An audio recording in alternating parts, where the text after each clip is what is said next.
Good afternoon, everyone. Welcome to the Wednesday, December 2nd regular meeting of the Historic Preservation Committee. Madam Clerk, can you please call the roll? Committee Member Mercer? Here. Committee Member Mueller? Here.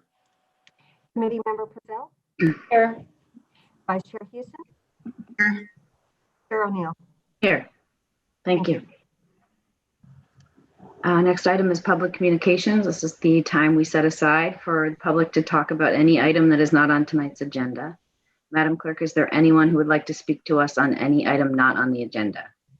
There are currently no public speakers. However, one email was received and it is posted online. My audio, I'm not hearing you very clearly. Is it just me or is anyone else having some Yeah, trouble? not clear. I'm having the same issue, yes. Okay. Okay, we did a test earlier. Is that any better or worse? Okay, MB. Yeah, it's very muffled. Yeah. You know, it seemed to improve when your face was at the camera instead of looking down at your desk. I don't know I'm if having that. problems. Oh, okay. That's better.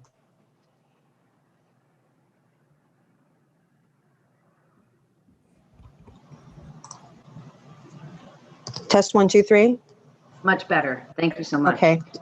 It's funny because I can't hear you guys now. But Yeah, I'm having similar issues on my end. I can't quite figure it out, but we'll figure it out. But so as far as the public communication, there were no public speakers. One email was received and it has been posted online. Thank you. I believe the email was about the tree trimming at the Sheridan House for everyone's information. Okay, so we can move on to the consent calendar. Item 1, approval of the HPC October 21st, 2020 meeting minutes. Do we have any comments or corrections on the minutes? Hold on, sorry, I have to toggle here. Let me see. I had a couple just real minor typos, if I may. On page 3, on the paragraph, the first paragraph really on the page, the first sentence, it says, as the project does not meet, and it should just be meet the Avalon Cemetery Historic District Design Guidelines. And then on the same page, under the bullet point list of recommendations, the last one, the term clear story is actually not 2 words, clear and story. It's actually CLERESTORY.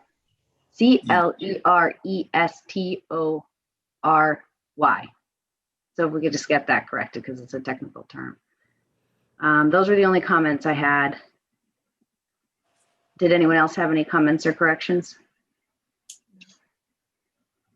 Okay. Seeing none, can we get I think we need a motion. Do we need a motion and a second to approve? That's correct. Okay. We need a motion and a second to approve then, as corrected. I move So to moved. approve the corrected. I'll second. Okay, we'll go with Vice Chair Houston moved and Committee Member Purcell seconded. Thank you. Shoot, that's going to do that.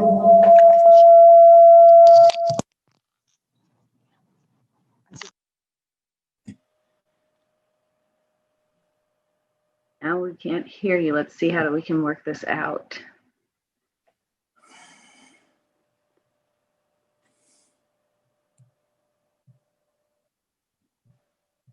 There are a lot of audio issues with Zoom, I've noticed. Maybe everyone has experienced it. If you have 2 microphones, it gets feedback. Committee Member Mercer? Yes. Are we voting? Oh, I didn't hear anything. I'm so sorry. I apologize for this.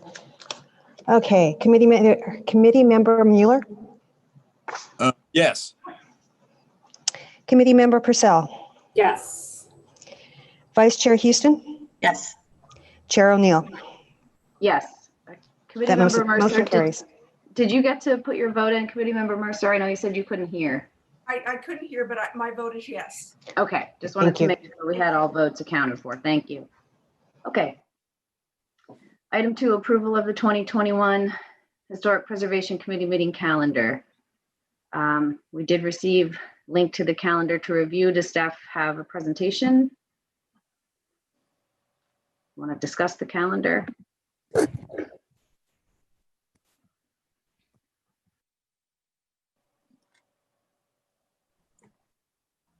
Think something. Do any committee members have questions or comments on the calendar? Otherwise, we need a motion and a second to approve. That we're moving to Thursdays at 6 o'clock. Yes. So yes, we were all contacted, notified, asked about that. So I don't see any problems. Okay, great. Okay, I'll move to approve. great. Do we have I a will- second? I will second. Thank you. Can we have a vote, please?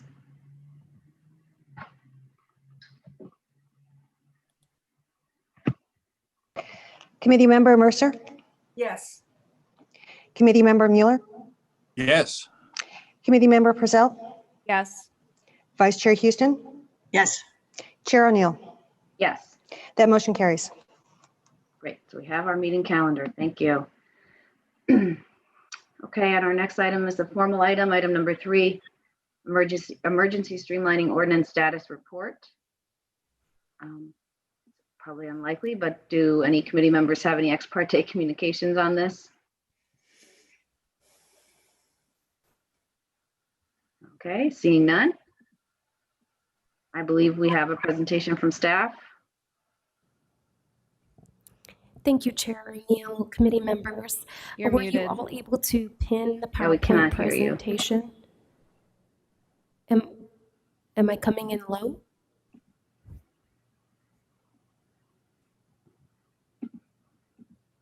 We cannot hear Can- staff right now. If you were speaking, you are mute. We see your red mute button. Yeah. Can you hear me now? Yes. Thank Okay, you. apologies.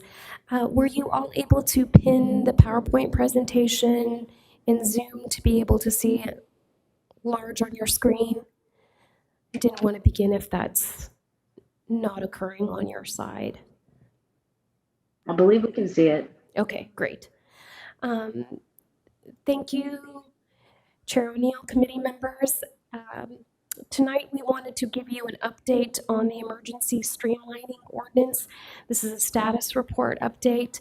We did an update to the City Council back on October 12th, and the full presentation along with that PowerPoint presentation is on that meeting date if you desire to see the whole presentation. This is a consolidated version to strip away what was relevant to the HPC. The City Council presentation covered all the boards and committees, and this one will be focused on the HPC's role during this emergency streamlining ordinance. And then the staff report that was presented to City Council was attached with your packet of what was presented to them, just for reference and content for you.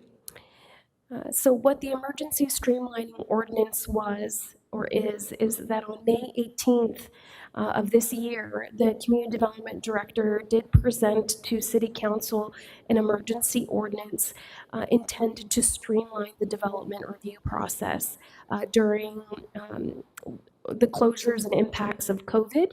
And that emergency ordinance had basically 3 main principles to it for streamlining of development projects. One of the main principles was that the Community Development Director could route a development project to a different hearing body. So given the scale and the scope of the project that was under review, that the director could take a look at that project and either move that up to a different hearing body if it warranted more review, or could move it down to a lower hearing body if the scale and scope of that project warranted it. So it did allow the director the flexibility to adjust hearings. Secondly, it did allow the director flexibility to turn a project that would go to multiple different hearing bodies to make one of them the final action body for the project. For example, if a project needed to go to Design Review Committee and also to Planning Commission, or needed to go to Design Review Committee, Historic Preservation Committee, and Planning Commission, they could make the last piece, the Planning Commission, the final acting body, and make the other committees a recommendation to that final acting body. That's different from the current process, as the current ordinance requires action by each committee or a decision maker on different pieces of a project. And so this streamlined the process, allowing things to move forward with just one final action. And lastly, the significant part of this was it expanded mailed and emailed noticing. So in addition to the standard noticing that is done for a project when it's scheduled for a hearing, the emergency ordinance also expanded noticing to occur at the beginning of the process. So when the Community Development Department receives an application for a project, that we do send out notices, both mailed and emailed, to surrounding properties to notify them that a application has been submitted. This allows the public to engage in the process and be aware of a project at the beginning, where they're able to more readily influence a project or provide comments before things have been finalized or many revisions have occurred, to better give them the opportunity for feedback and input on a project early on. It also then expanded our email noticing, that we did email also the community councils and the city council, notifying them of new applications as well as our public hearings. So it did allow for more involvement in that regard as well. And so since May 18th, when that ordinance was adopted by City Council, we did promise at that time that we would give them reports or updates on the progress of that. And so the status report was between May 18th and September 30th.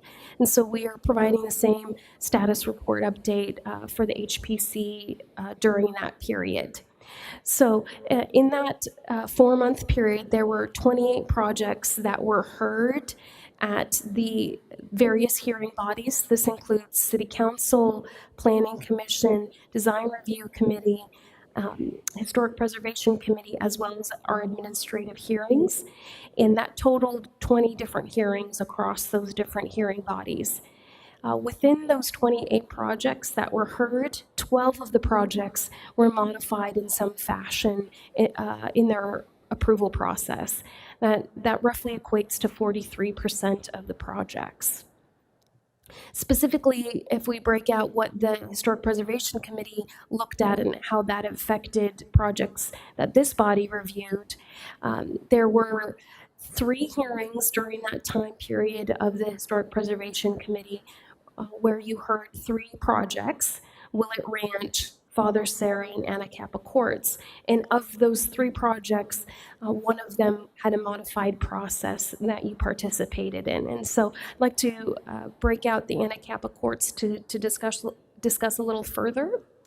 So Anacapa Courts was the project in downtown that was on the corner of Palm and Main Street. This was a mixed-use, multi-story project that included ground floor commercial and upper floor residential on the corner, and the top hat preservation at the corner to be preserved with the project. This went to all 3 committees: the Design Review Committee, Historic Preservation Committee, and the Planning Commission. So the DRC, or Design Review Committee, reviewed the project first and reviewed the design of the project and forwarded on recommendations that the HPC saw and the Planning Commission ultimately acted on. And those design recommendations were forwarded in a motion that moved on to the Planning Commission. That then was brought to the Historic Preservation Committee to look at the project in its entirety. The HPC looked at the CEQA document as well as the project and the design. If the HPC remembers, modifications were made to the mitigation measures or recommendations for modifications were made at that hearing to the mitigation measures, as well as the HPC agreed with design recommendations that the design review committee had made on the project. All of those recommendations were then forwarded on to the Planning Commission, both the DRC's design recommendations as well as the HPC's. And the HPC made a final action on the project. So they reviewed the entirety of the project as well, including the design, the CEQA, and the project. And they adopted all of the recommendations that were made by the DRC and HPC. So those translated into conditions of approval in the project, as well as the mitigation measures were modified in a final version that was brought before them. So prior to the emergency ordinance, the DRC would have acted on the design solely, and then the HPC would have acted on the CEQA and the project, and then the PC would have acted on the project and the CEQA. And so this would have come in pieces to each of the different hearing bodies. With this emergency ordinance, it was streamlined that all of the hearing bodies could look at the project and focus on the expertise that each of the committees had and reviewing the project based on that expertise, with a complete package being forwarded on to the PC to act on. This also is helpful for the public, because if the public participated, say, at the HPC meeting but was not part of the DRC meeting, they could still comment on the design because there was still opportunity to do so. Under the former processes, when DRC is a final action on the design, when it moves forward to the next hearing body, the design portion has already been approved, and that can be confusing to the public that wants to comment on the design when that action has already occurred at a former hearing. So it does allow for the opportunity for more streamlining and transparency for the public to be involved throughout the process. So with that, just to summarize, this was the only project that really was modified by the HPC to provide a status on, but the emergency ordinance was meant to be a quick and temporary solution to improve the process, but there's a lot of lessons we have learned and can learn from it. And so we are doing the status report and wanting to get some feedback from the HPC on are some of these improvements something that warrants further review and even to make in some type of permanent fashion.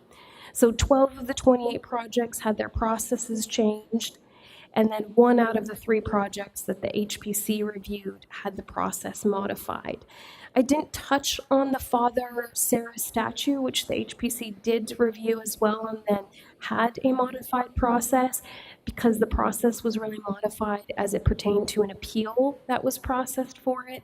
But there was modification based on the emergency streamlining ordinance for that as well. Typically, an appeal of an HPC decision would go to Planning Commission, but in this case, it was bypassed and went straight to City Council, since the City Council was already considering the recommendation that the HPC was bringing forward to them. So with that, given there have been lots of room for improvement and lessons learned from this temporary emergency ordinance, we are exploring a permanent ordinance to move forward in 2021, and would like some feedback from the HPC on your experience with the modified projects that you have reviewed. The permanent modifications will most likely affect the DRC, the PC, and administrative hearing the most, as a lot of the projects that the HPC reviews are recommendations to City Council or are actions by you that already occur. And so we think that the HPC's role will be less impacted, but there will be some adjustments.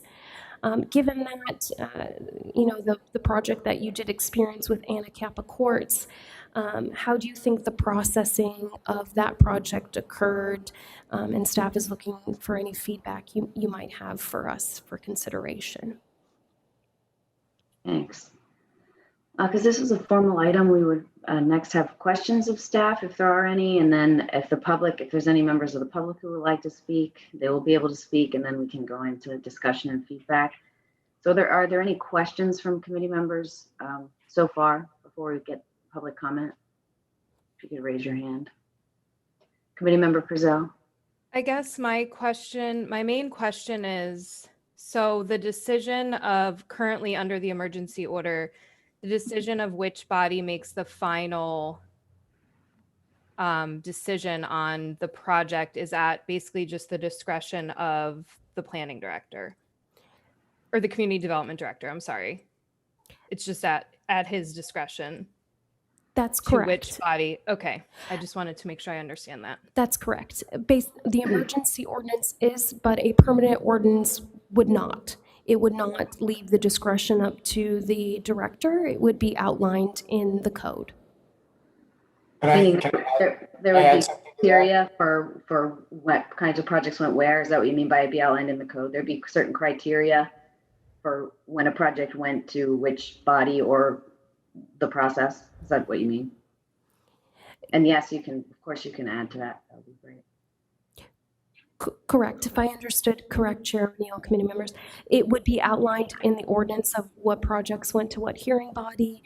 And based on what has occurred most frequently with the emergency ordinance is that the committees have become recommending bodies to the administrative hearing officer and the planning commission. So the permanent ordinance would explore something like that, where making the DRC and the HPC recommending bodies, where your actions would be forwarded as a recommendation to a final action body like the Planning Commission, City Council, or administrative hearing. Would you like to add to that? City Attorney, like to add to that or clarify? I was just going to make a comment about the emergency ordinance, and while there is discretion, as Netta mentioned, the ordinance does have some basic framework within which the director has to exercise that authority. So it's not just a carte blanche discretion, but there is some framework within which he has to make that decision. Committee member Mueller, I think I saw your hand next. Thank you. I'm just trying to get the process a little bit clearer in my mind. As a body, we will discuss and make recommendations and then pass our recommendations on typically to the Planning Commission. A lot of times our recommendations are, you need to change something, come back and show us what you're going to do. And I don't know to what extent we get a review of the implementation of the recommendations we might make, even if the Planning Commission incorporates those as requirements for approval. Thank you, Commissioner Mueller. If the HPC still thinks there's modifications and would like to see it again before they make a recommendation to the next hearing body, you can do that. And so you can ask for the project to come back to you. And that's something even under the emergency ordinance you can do until you feel comfortable enough making a recommendation to the next hearing body. Similarly to landmark statuses that come before the HPC that then make a recommendation to City Council for final action, if that needed to come before you multiple times until the committee felt comfortable with forwarding a recommendation, that is still something you are able to do. Thank you. Even as a recommending body. Vice Chair Houston, you had a hand up before. I guess I'm asking a similar question about how this works as opposed to how it worked before the emergency ordinance. So, for example, the cemetery project that we reviewed at our last meeting, after we made our recommendations, they went to the administrative hearing officer, who I don't think things had gone to the administrative hearing officer previously, things that we had made recommendations on, or so what would be the difference, say, on that particular project? Would our findings have been final previously, and this time they're going to somebody beyond, rather than being recommendations as opposed to being the final word? Sure. So the Ivy Lawn Mausoleum has not gone to administrative hearing yet. They did take away HPC's comments and are refining their design, and that has not been finalized yet or scheduled for administrative hearing. It would be similar to Planning Commission, so like Anacapa Courts, where you formulated a recommendation that went to the Planning Commission for action.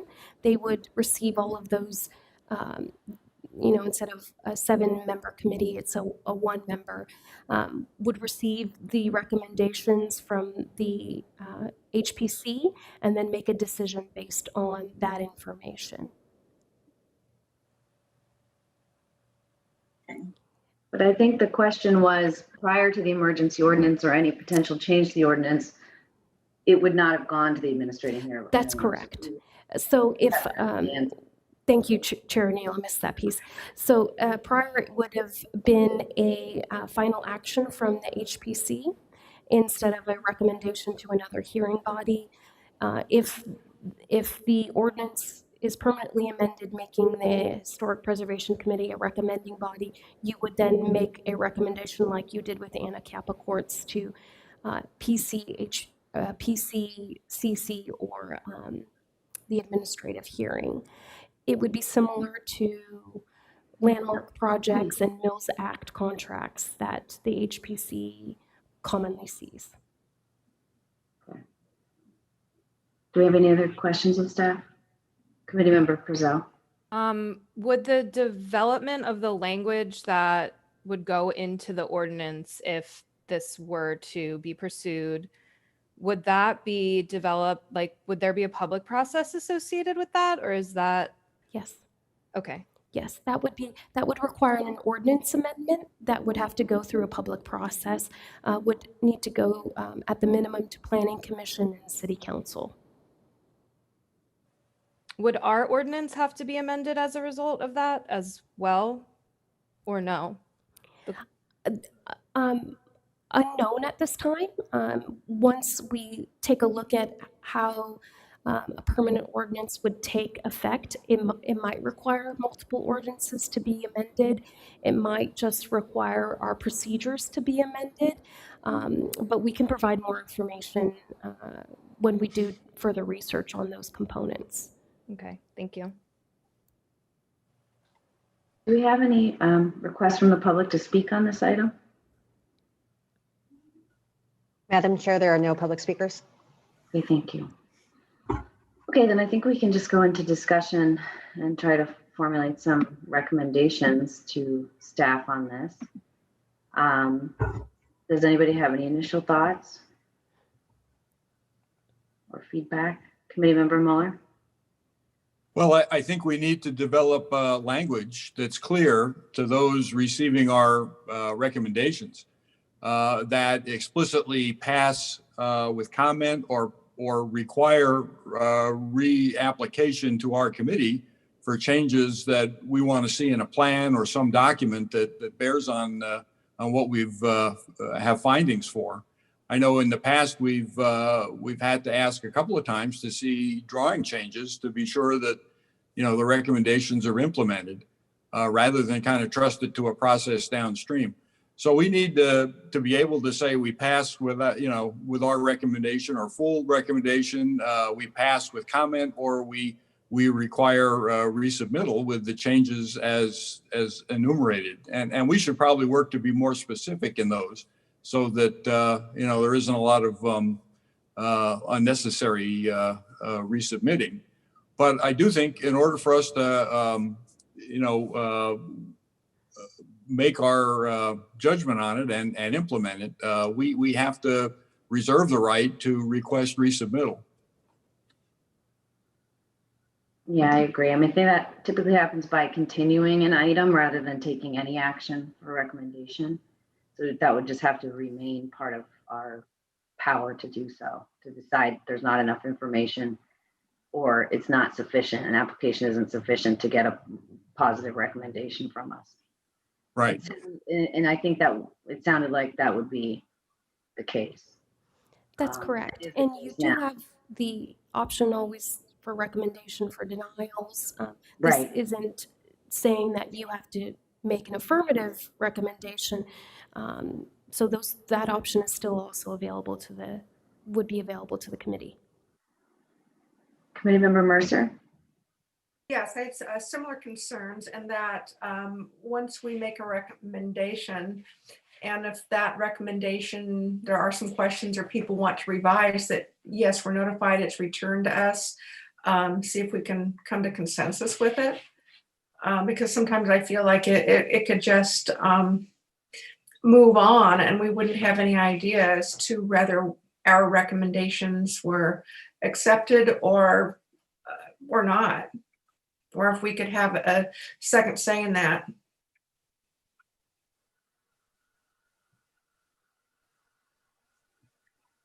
Vice Chair Houston?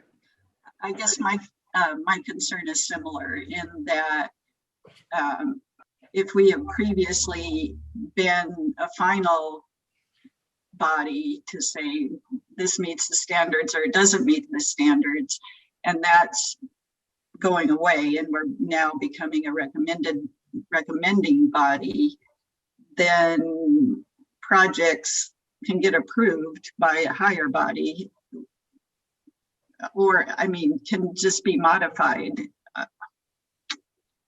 So that's a concern to me. Yeah, no, I think. And I honestly don't know. I mean, when things have gone to the Planning Commission after they've gone through us and DRC, I don't know if they have been modified or not. It's happened.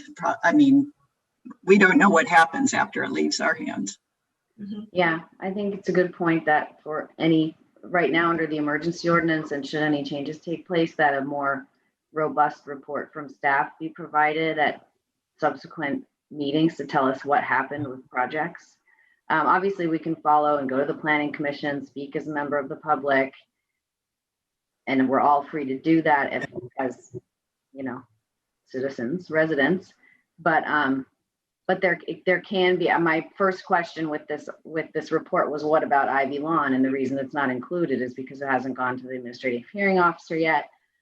But of course, we don't know in the interim when that's going to happen. So some more follow-up reporting, I think, would be really helpful, so that we just know that we need to keep it on our radar if we want to attend that hearing to see what happens, so we know when they're coming up, like a list of cases and when they're coming up to the next hearing.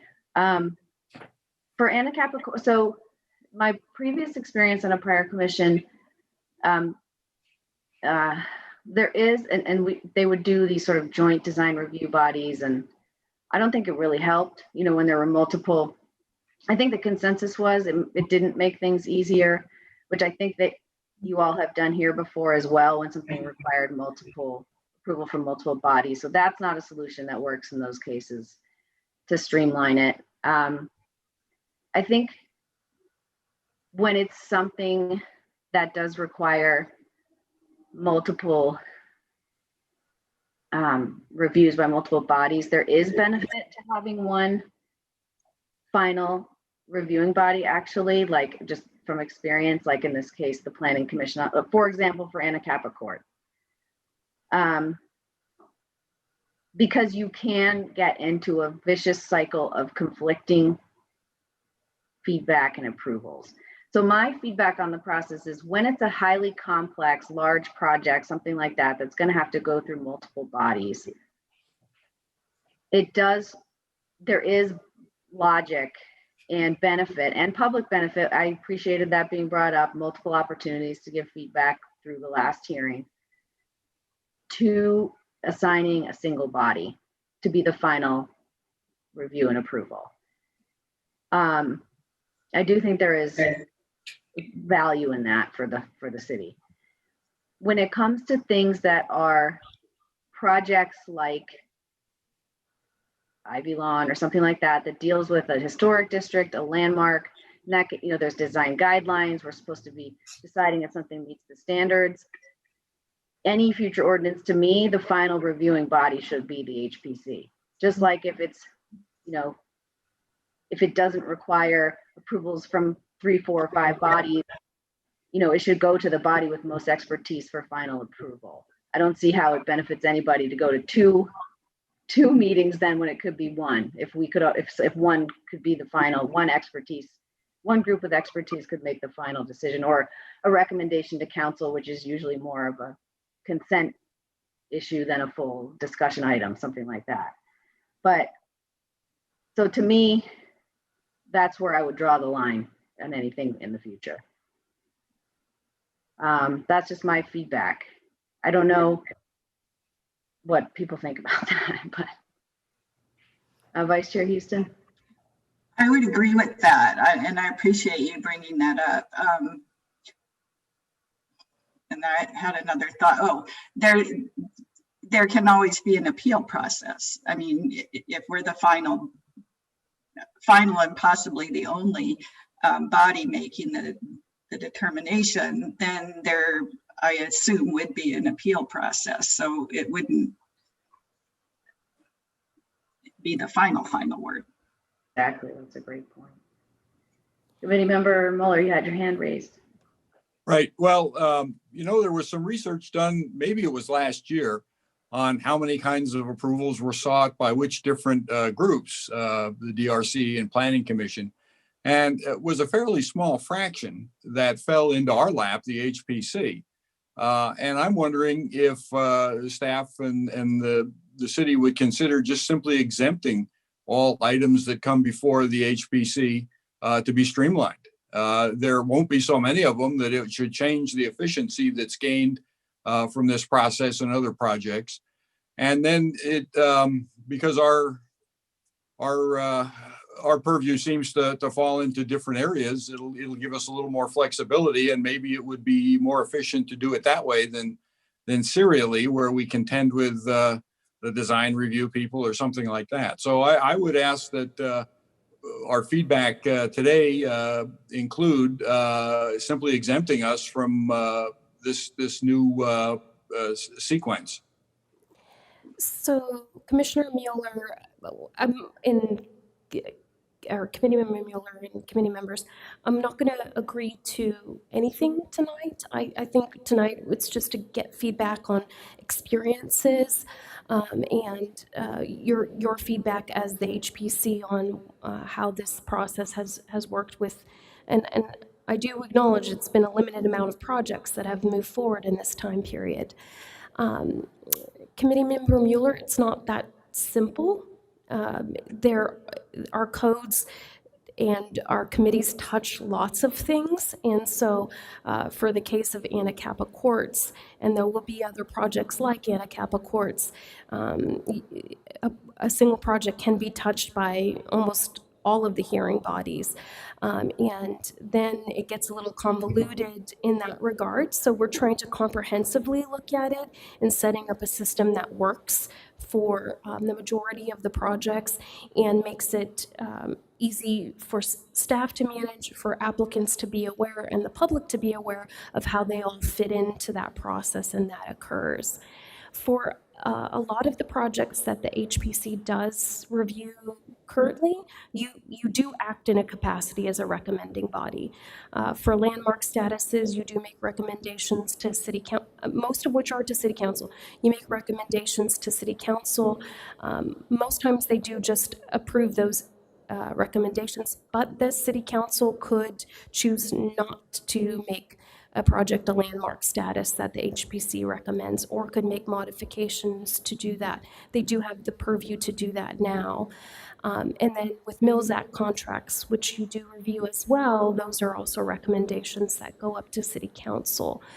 I think from the experience of what we've seen with most of these, of the 28 projects that have occurred in the last 4 months of the status report, 3 have come to HBC. And so it will be a small group. And then of those 3, only 1 were modified. So I do think for the most part, if modifications were made in this area and we did pursue that, it would be the least impactful to the HPC. And we absolutely can take into consideration the sensitivity of the type of projects you do look at, especially from the expertise of historic preservation. So I appreciate all that feedback, and I wish it was that simple, but it's a little bit more complicated than that.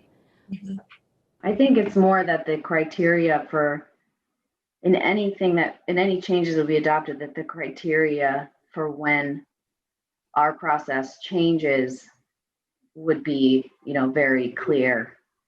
And that I think the main concern I'm hearing is obviously, when it comes to things where we're looking at design for compliance with the standards and making sure there's no impact under CEQA, for example, and why that would need to go to a different body, it seems like that it wouldn't. So something like that would be, not one of the criteria, that would stay, that we make the decision. Unless it gets into one of these where you have many levels of joint review. I think that's my feedback. I think we can each give different feedback. This is not we don't need a consensus on this. We're just giving you thoughts on how it's gone, correct? So we don't need to. Correct. There's no motion or recommendation. We're just looking for very early on feedback before we start looking into our codes and thinking of what a permanent ordinance would look like as that taking shape, just to hear from the HBC and the DRC. And we are also going to go to the Planning Commission next week just to hear back from our committee members. We want to make sure we're sensitive to the experiences you've been having with these projects, and we absolutely believe feedback from you helps make a better product. So I do hear, and if I may summarize, and please let me know if I'm incorrect, I do hear concerns that the standards be protected and what the Historic Preservation Committee reviews for historic projects, to look at, are there ways to preserve the actions that the HPC takes as final action on some of these historic projects, if there's a way to preserve that being a final action, and explore that, such as the Ivy Lawn Mausoleum as one that recently came before you. Anything else that I missed to make sure we take into consideration?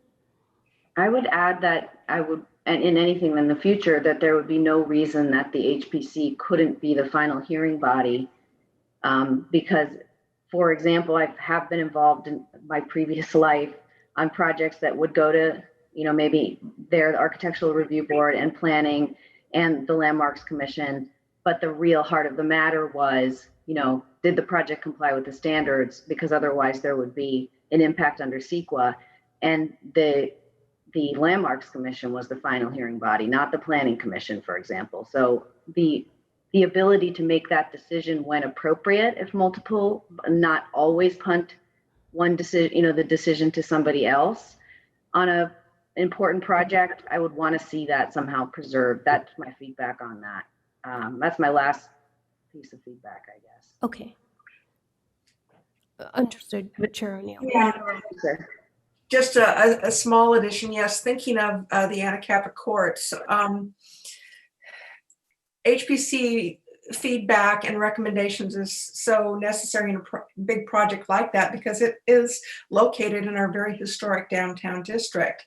And so while design review may have the final recommendation, we certainly need to be kept in the loop and work together with another committee in a large, important project like that.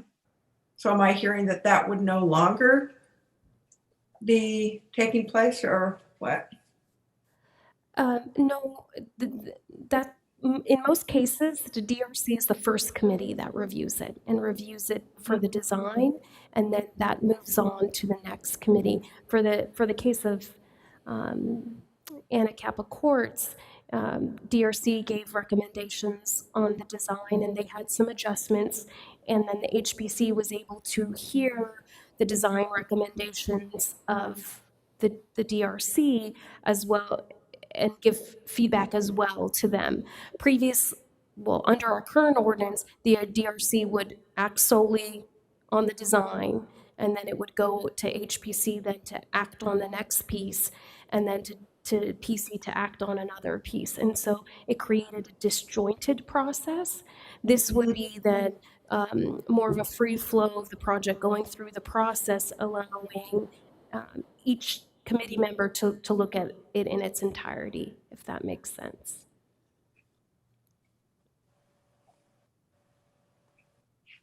Committee Member Purcell. I'll just weigh in. I think my main concerns have pretty much been voiced already by everybody here. I mean, my main concern is just that this is removing the teeth out of, it's taking some of the control away.